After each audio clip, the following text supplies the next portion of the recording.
Hello friends, good evening. तो आज के मार्केट एनालिसिस के इस वीडियो में आपका स्वागत है। तो निफ्टी के हम वीकली चार्ट में देखते हैं मार्केट आगे क्या कर सकता है। आज मैंने निफ्टी में ट्रेड नहीं किया क्योंकि मुझे क्लियर नहीं था, क्योंकि ऊपर रेजिस्टेंसेस थे। ठीक है, 24,900 जो ये 25 DRT का लाइन है वीकली चार्ट पे। ठीक है, अगर हम वीकली चार्ट पे देखेंगे ना निफ्टी को और डीलिंग रेंज अगर हम देखेंगे तो देखिए निफ्टी क्या किया था। यह डीलिंग रेंज बना हुआ है। ठीक है, एंड 25 DRT का लाइन है, ये 22,900। ठीक है, तो यह एक इंपॉर्टेंट रेजिस्टेंस की तरह काम कर रहा था। ठीक है, अब देखिए निफ्टी ने क्या किया है आज। एक बुलिश मूव, मतलब पिछले वीक भी दिखाया है अच्छा खासा, नीचे जाके फिर वापस क्लोजिंग ऊपर दिया है ग्रीन में। एंड इस वीक का भी शुरुआत निफ्टी ने अच्छा किया है। एंड ऊपर से आज डेली बेसिस पे इस 22,900 के लेवल के ऊपर आके क्लोजिंग दिया है, मतलब 25 DRT के ऊपर आके क्लोजिंग दिया है, जो कि एक तरह से एक बुलिश साइन है। और मैं अपने बैंक निफ्टी के वीडियो में भी बता चुका हूँ आपको कि बैंक निफ्टी सपोर्ट ले रहा है 25 DRT के लाइन पे। सेंसेक्स नीचे था 25 DRT को और निफ्टी था। ठीक है, और मैं ये भी बता चुका हूँ कि जब तीनों अलाइन हो जाएगा ना एक साथ, फिर से जब तीनों इंडेक्स सेंसेक्स निफ्टी और बैंक निफ्टी 25 DRT के ऊपर आके वीकली क्लोजिंग दे देगा, ठीक है, या इवन डेली भी क्लोजिंग अगर तीनों इंडेक्स एक साथ दे दिया, ठीक है, तो वहाँ से मार्केट बुलिश हो जाएगा। मार्केट बुलिश किधर होगा, फिर ये नेक्स्ट अल्गोरिथमिक लेवल्स की तरफ आएगा। और दूसरा ये है निफ्टी में कि ये जो हाई है ना, यहाँ पे इक्वल हाइस है, इक्वल। इसका मतलब है कि यहाँ पे हाई पूल ऑफ लिक्विडिटी है। और जब भी इक्वल हाई या इक्वल लो होता है तो मैं हमेशा बोलता हूँ कि वो मार्केट को मैग्नेट की तरह अट्रैक्ट करता है। तो हो सकता है कि अगर सीज फायर अनाउंस हो जाए, जिसके अब चांसेस बढ़ रहे हैं, ठीक है, अब ईरान भी थोड़ा सा पॉजिटिवली रिस्पॉन्स करना शुरू किया है, तो ये और ट्रम्प पे भी अब प्रेशर बढ़ना शुरू हुआ है, डोमेस्टिकली भी और इंटरनेशनली भी। ठीक है, तो हो सकता है कि आगे चल के सीज फायर अगर अनाउंस हुआ तो मार्केट में यह जो रेजिस्टेंस जोन है, जो मैं आपको बता रहा हूँ बार बार, कि यहाँ पे ना इस जोन में, मतलब आप यहाँ से मानिए 23,400, और यह जो लो है, यह जो ब्लू बैंड मैंने ड्रॉ किया हुआ 23,070 जिसका लो है, ठीक है, ये एक इम्पोर्टेंट रेजिस्टेंस जोन है। तो अगर इस कंसिक्वेंट एनक्रोचमेंट के ऊपर आता है ना, क्योंकि ये देखिए ये क्या है, बुलिश फेयर वैल्यू गैप था जो रन हुआ है, ठीक है, तो इनवर्स फेयर वैल्यू गैप है, तो इसका कंसिक्वेंट एनक्रोचमेंट एक इंपॉर्टेंट रेजिस्टेंस की तरह काम कर सकता है। दूसरा यह जो ब्लू बैंड है ना, ये बहुत इंपॉर्टेंट लेवल है। कितने पॉइंट का रेंज है ये देख लीजिए आप, 23,070, मतलब 50 पॉइंट 60 पॉइंट का रेंज है ये। ठीक है, यहाँ पे क्या है ना, एक ये बियरिश फेयर वैल्यू गैप, ये बुलिश फेयर वैल्यू गैप, ये बियरिश फेयर वैल्यू गैप, फिर ये गैप। ठीक है, तो ये 3-4 पीडी अरेस यहाँ पे अलाइन हुआ है इस छोटे से जोन में। ठीक है, तो जब मार्केट देखिए बार बार यहाँ से रिजेक्शन ले रहा था मार्केट इसके नीचे जाने के बाद, ठीक है, तो देखते हैं कि मार्केट इस जोन को क्रॉस पहले करता है कि नहीं करता है। अगर इस जोन को क्रॉस कर गया और ये इसके 50 कंसिक्वेंट एनक्रोचमेंट के ऊपर आके मतलब ट्रेड करना शुरू किया, तो मार्केट ऊपर जा सकता है और अच्छा खासा ऊपर फिर जा सकता है। ये सारे गैप्स हैं, ये फिल हो सकता है।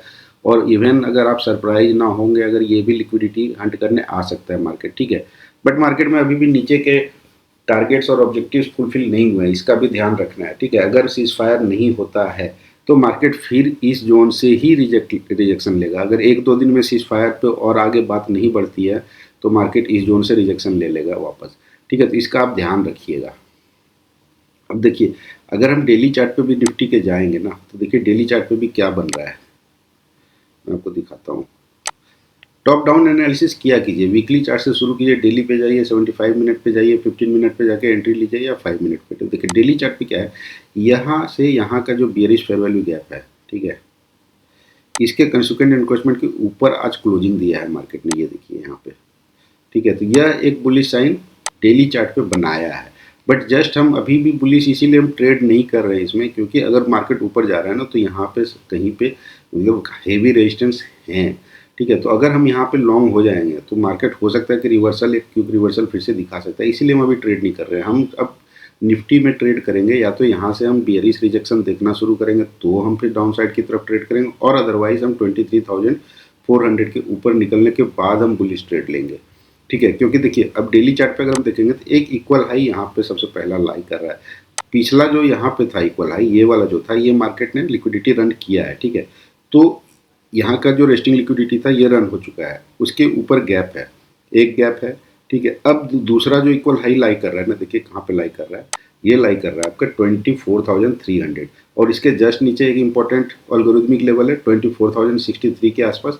ठीक है, यह है 50 DRT लाइन आपका वीकली चार्ट पे थी, ठीक है। तो ये एक जोन पोटेंशियल टारगेट भी हो सकता है अगर मार्केट इसके ऊपर आता है ना एंड क्लोजिंग देता है 23,400 के ऊपर, ठीक है, इसके ऊपर ट्रेड करना शुरू करता है, प्राइसेस एक्सेप्ट होने शुरू होते हैं, तो market can come to this levels and tap this liquidity in this run, ठीक है। लेकिन पहले हमें मार्केट का वेट करना होगा यहाँ तक आने का, ठीक है, जो कि एक साइन अभी दिखाने का कोशिश कर रहा है। निफ्टी एक बुलिश साइन दिखा रहा है। मैंने आज ट्वीट भी किया था कि 75 मिनट के चार्ट पे निफ्टी इज क्वाइट बुलिश, लेकिन चूंकि रेजिस्टेंस है ऊपर तो इसीलिए मैं अभी इसको बस वॉच कर रहा हूँ, ठीक है।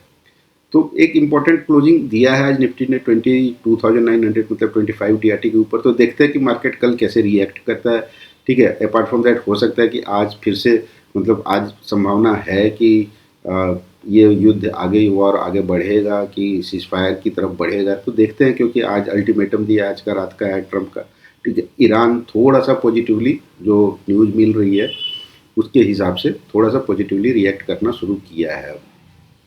और ईरान भी नहीं चाहेगा कि उसके मतलब ट्रंप ने एक्चुअली उनको धमकाया है कि हम तुम्हारे पावर प्लांट और इस सारी चीज़ों पे मतलब बॉम्ब गिराएंगे, तो ईरान भी शायद हो सकता है कि अब थोड़ा सा सोचे कि नहीं अब हमें भी सीज फायर कर लेना चाहिए, ठीक है। तो हो सकता है कि अब देखते हैं कि कल मार्केट क्या इन जोन्स में कैसे रिएक्ट करता है, इन जोन्स को क्या प्राइस यहाँ पे एक्सेप्ट होना शुरू होता है, ठीक है। अब देखिए आपको आज मैं एक इम्पोर्टेंट प्राइस एक्शन दिखाता हूँ। आज एक लेवल बन रहा था, एक सेटअप बन रहा था 15 मिनट के चार्ट पे, क्या बन रहा था मैं वो दिखाता हूँ, ठीक है। देखिए यह जो हाई था, इस हाई ने प्रोटेक्ट किया था, इसका मतलब 15 मिनट के चार्ट पे इसके ऊपर लिक्विडिटी थी, ठीक है, रेस्टिंग लिक्विडिटी थी।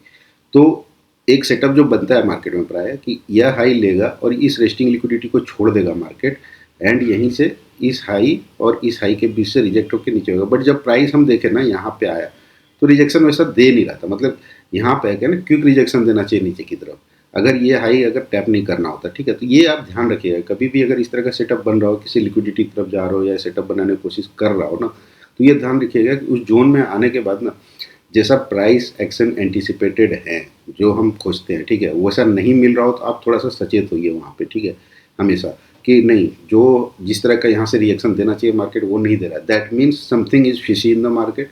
तो मार्केट मतलब आपको गलत साबित कर सकता है। तो इसीलिए मैं आज थोड़ा सा मतलब आपका निफ्टी से मैं दूर था, क्योंकि मुझे क्लियर कट ट्रेड नहीं मिल रहे थे आज निफ्टी में, मतलब मैं श्योर नहीं था कि निफ्टी इतना ऊपर तक जाएगा, कहाँ तक जाएगा, ठीक है। क्योंकि मैं अब वेट करूँगा, मैं अब निफ्टी में वेट करूँगा फिर से लॉन्ग होने के लिए, इस लेवल के ऊपर जब प्राइस एक्सेप्ट करेगा क्लोजिंग दे देगा, ठीक है, तब मैं लॉन्ग हो जाऊँगा निफ्टी में।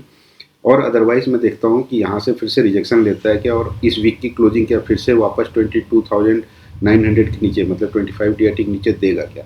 अगर वीकली क्लोजिंग 22,900 के नीचे दिया तो दैट मीन्स कि again it has rejected that 25 DRT level for bearish side, ठीक है।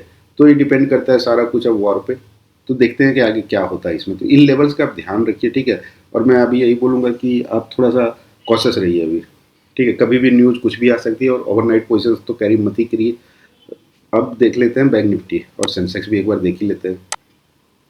तो देखिए जैसे कि मैं बैंक निफ्टी में बार बार बोल रहा हूँ कि बैंक निफ्टी क्या कर रहा है, अपने 25 डीआरटी का जो लाइन है ना ये वाला, ठीक है, इस पे सपोर्ट ले रहा है। तो ये एक बुलिश साइन था। बट देखिए बैंक निफ्टी भी कहाँ जा रहा है, ये जो bearish bullish fair value gap था जो इन्वर्स हुआ है इसके कंसिक्वेंट एनक्रोचमेंट के पास ही है। अगर कल ये गैप अप लेता है या इसके ऊपर निकलता है ना तो फिर ये भी बुलिश हो जाएगा, ठीक है। और सेंसेक्स देखिए, अब सेंसेक्स भी क्या कर रहा है, ये अपने 25 डीआरटी की तरफ आने की कोशिश कर रहा है, ठीक है। तो देखते हैं अगर ये यहाँ तक आता है तो हो सकता है निफ्टी 300-400-500 पॉइंट आपको और अब दिखा दे, ठीक है, ऊपर के लिक्विडिटीज कुछ लेने आ जाए निफ्टी भी, ठीक है। तो देखते हैं अगर तीनों आप फुल्ली बुलिश कब हम होंगे मार्केट पे, कब हम ये मानेंगे कि अब जो लाइफ टाइम हाई है वो तोड़ेगा मार्केट, जब तीनों इंडेक्स ना बैंक निफ्टी, निफ्टी और सेंसेक्स तीनों इंडेक्स एक साथ अलाइन हो जाएगा, मतलब वीकली क्लोजिंग तीनों की 25 डीआरटी ऊपर आके दे देगा। दैट मीन्स कि अब तीनों इंडेक्स फिर से अलाइन हो गया। जैसा कि मैंने जब बियरिश हो रहे थे ना तो मैं इस जगह पे बोल रहा था कि बैंक निफ्टी निफ्टी सबको अलाइन होने दीजिए एक बार 25 डीआरटी के नीचे। उसके बाद जो फॉल आया ना वो बहुत तेज फॉल आया। तो सिमिलरली जब तीनों इंडेक्स 25 डीआरटी के ऊपर अलाइन हो जाएगा ना तो दैट विल बी मतलब दो उसके बाद जो रैली होगी वो बहुत ही स्विफ्ट और फास्ट रैली होगी। तो इसका वेट कीजिए आप, ठीक है। अभी बहुत जल्दी जंप मत कीजिए एंड बहुत जल्दी कंक्लूजन निकालना भी मतलब क्या कहते हैं इसको, क्योंकि अभी इंपॉर्टेंट जोन पे है, ठीक है, इंपॉर्टेंट जोन पे है निफ्टी। यहाँ से निफ्टी कुछ भी फिर से कर सकता है। मैं आपको वही बार बार बोल रहा हूँ, ये बहुत ही इंपॉर्टेंट हाई रेजिस्टेंस जोन है निफ्टी के लिए। अगर इसके ऊपर निकलता है, इसके ऊपर निकालने के लिए देखिए निफ्टी को गैप अप करना पड़ सकता है मोस्ट प्रोबेबली, ठीक है। तो किसी दिन अच्छे न्यूज आए इंस्पायर टाइप और गैप अप ले लेगा निफ्टी 400 500 1000 पॉइंट का और इसके ऊपर निकल जाएगा, तो ठीक है। तो ये गैप अप के साथ ही निकाल पाएगा निफ्टी, क्योंकि यहाँ पे सेलर्स होंगे, ठीक है। यहाँ पे रेजिस्टेंसेस मिलेंगे निफ्टी को, तो ये इंट्राडे बेसिस पे तो निकालना मुश्किल होगा निफ्टी के लिए। तो देखते हैं कि मार्केट आगे क्या करता है। आप ध्यान रख के ट्रेड कीजिए, लेवल्स को आप मार्क करके रखिए, लेवल्स आप ड्रॉ करके रखिए एंड वहाँ पे प्राइस एक्शन को क्लोजली वॉच कीजिए।